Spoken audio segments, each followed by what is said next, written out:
Welcome back, you all. Welcome back to Neil RC. Thank you for coming back and watching this new video. This is going to be, no, don't get all excited. This isn't a red cat. It's just a red cat body.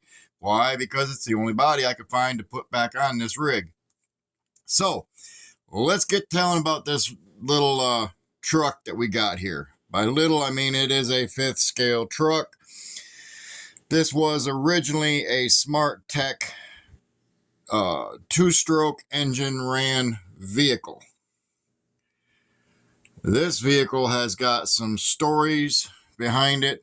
It has had some ups, it's had some downs, it's had some pretty big disappointments, and at the same time it's had some really big turnovers. So let's talk about this. This is running a 900 kV motor. It is running the Hobbywing Max 5. The motor is the 5687. I just want to go ahead and I'm just taking a very slow look with you guys. Joe Ropes, woo, yeah. He saved my butt that day. He's got a rope that I can fasten to the front of this thing and pull this thing behind me like a dog. Yep, works really good. Check out Joe Ropes. You can find him on Facebook, and I believe you also can find him on YouTube. Let's see.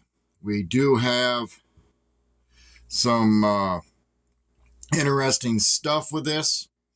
This is going to be a pause and restart kind of video, because this vehicle is so big it physically is taking up my entire workbench.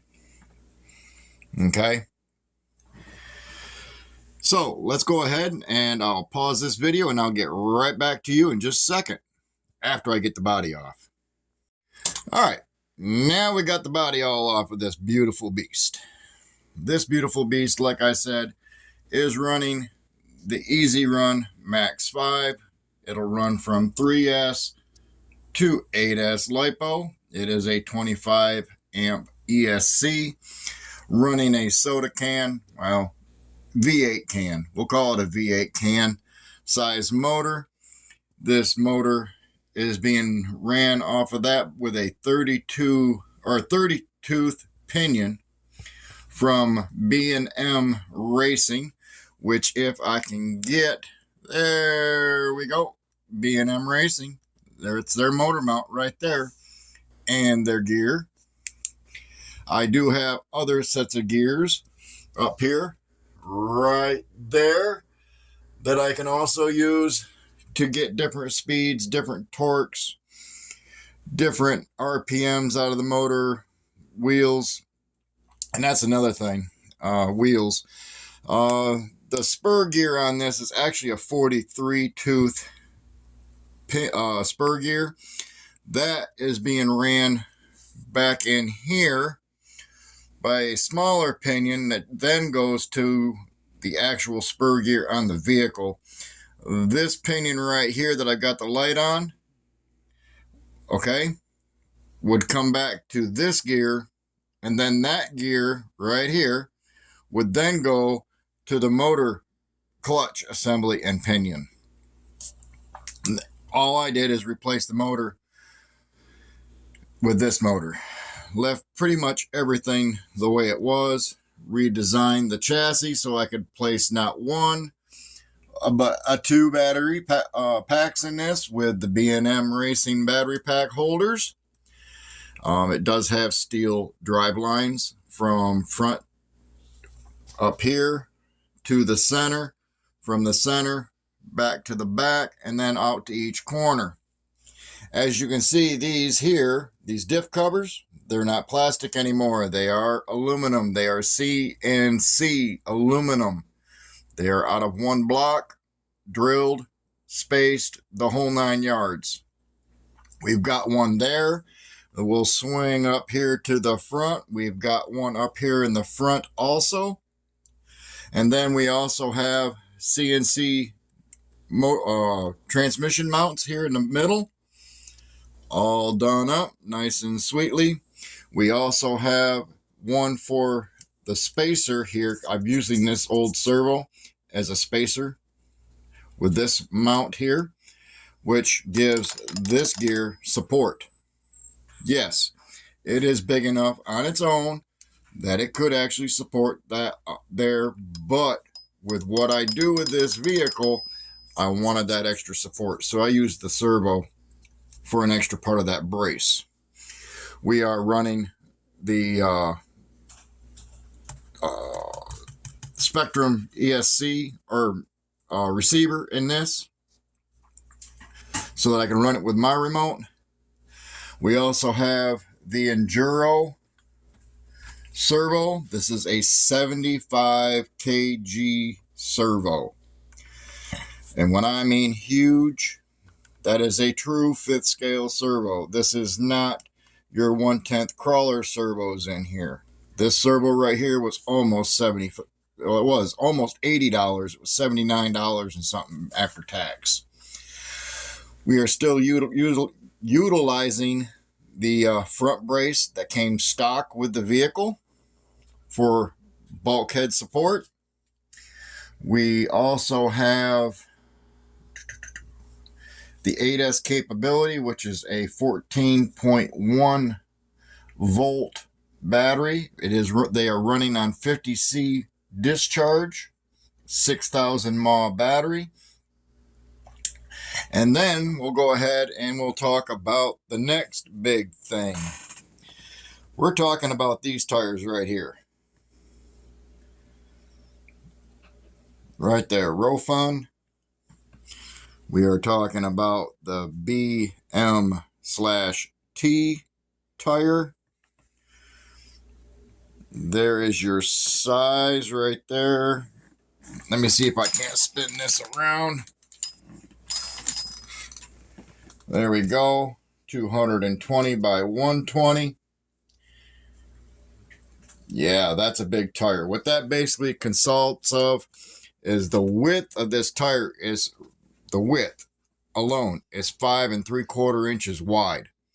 The height of this tire, which is consisting from where the tire touches the tabletop here to the top of the tread mark, is 8.5 inches tall. Yeah, you heard me, 8.5 inches tall.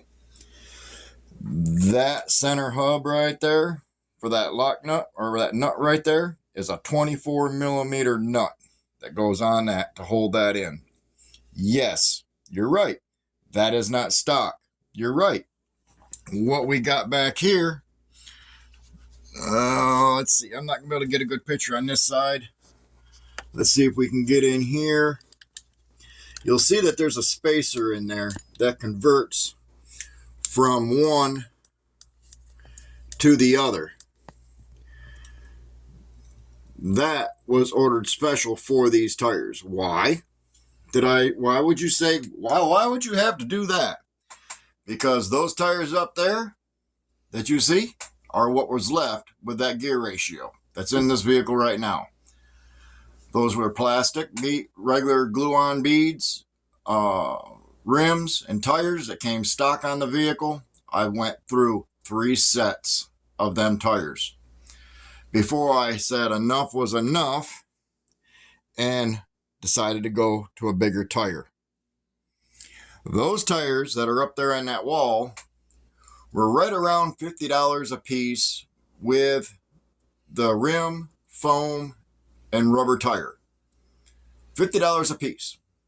That's $200 last I could check for tires all the way around. These ones, on the other hand, this tire alone, just the tire, was $100. The beadlock rim for this tire was $75. This 24 millimeter nut and the extension that goes through this for all 4 were $50. You tell me how much money is in just the tires and rims on this vehicle. Now, mind you, let's remember something here. When I bought this thing originally down in Texas from a guy, he sold me this thing with the gas-powered motor and all plastic from one end to the other for $350. No remote. Okay? No receiver. Okay? Stock electronics all the way through it. This is not stock anymore. There is basically that gear, that servo, and the shock towers, front and rear. The only thing that's stock on this tire, on this vehicle. Oh yeah, and the front bumper. Yeah, that's still stock. It's just been trimmed down. But yeah, the shocks are still stock, not running stock fluids. But yeah, most of the plastic has been replaced with metal. Now, next question you're going to ask. Well, they don't look like they're stock. Nope, that they aren't. These are actually a Traxxas shock tower mount that I am using to hold my body down. Mounted right up in there, really good. Didn't even have to change the screw holes. Use the same thing back here with the rear body mount off of an E-Max. Or actually, I think this is off the T-Max because it actually had the plug here for the push down starter. Yep, that's what I did to mount my body.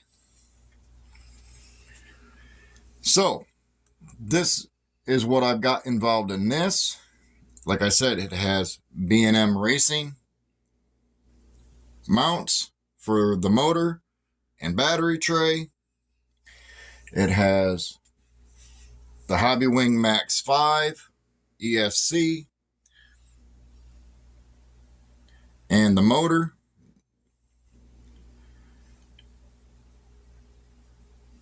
Any other questions? You can ask them down below. Oh, yeah, and just to compare the shock to your thumb.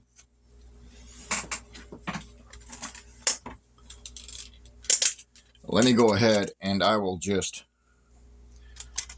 show you. Yeah, and of course I would hold the ruler the wrong way. So let me go ahead and turn that ruler around. We'll come up here. That shock is like 1 inch. And we'll say 1.25 inches across the center. That is a true shock. This front shock alone takes a whole ounce of fluid. This shock over here takes a whole ounce of fluid. These shocks in the back take 1.5 ounces of fluid. Each shock here in the back take 1.5 ounces of fluid. We are running 1 million weight center diff oil, million weight in the rear, 500,000 weight in the front for the diff fluids. So, what do y'all think? Brake line. This is an actual brake line that you use for your vehicle. This is 5/16 brake line. Got a nut right up in here that's been welded in to each end with their screws to support the chassis. Those front shock towers and the rear shock towers ain't moving, buds. They are not going nowhere. The front chassis mount goes down here to the plate to prevent any kind of tip. There was one also here for the rear, but I just took care of that one by not using it because I don't land on the rear as hard as I do sometimes on the front. This vehicle does not jump. This vehicle will not go over a bump that's bigger than probably 2.5 foot off the ground. It does not like jumping. It is too heavy for that. but at the same time, it moves very, very nicely. Smooth. So let me know what y'all think. Thank you for coming back. Appreciate it. Make sure you give me a thumbs up, and right down here somewhere you'll see where there's a thumbs up. Yeah, right about here in this corner. You'll see the thumbs up button. Give me a like on the video. If you haven't subscribed yet, you need to. There is 39.1% of you people that are watching my videos that are not subscribed yet. If you subscribe to my channel, it's only going to help other people see this video. Leave me a comment what you think about the vehicle. Did I go a little too overboard with it? Do you think I spent too much money in it? I'm not going to tell you how much I spent. That's not going to happen. It'll scare you. I could have probably bought the Rampage. Not the Rampage, but the new 5th scale, quarter scale, big rig for what I've got in this. The ones you see that like Exo Cage are running, his big truck, his big bouncer, everything that I've done to this, I probably could have bought one of them. And still had a little bit of money left over. Not a lot, but a little bit. It'd have been stock. But yeah, this video is getting a little long. We're going to go ahead and let it go at that. Y'all take it easy. Thank you for coming back and joining me on this Monday. I really do appreciate it. Thank you again. Make sure you hit that like button, the subscribe button that sits right about here somewhere, and leave a comment down below. Help that algorithm pick up on me a little bit. Be greatly appreciated. Thank you. Thank you for coming back to Neil RC to check out these rigs. We still have 5 more yet to go, maybe 6. So come on back. We also got to talk about that table that's out there. So come on out here. Come on back. See me again. And we'll talk about the next one.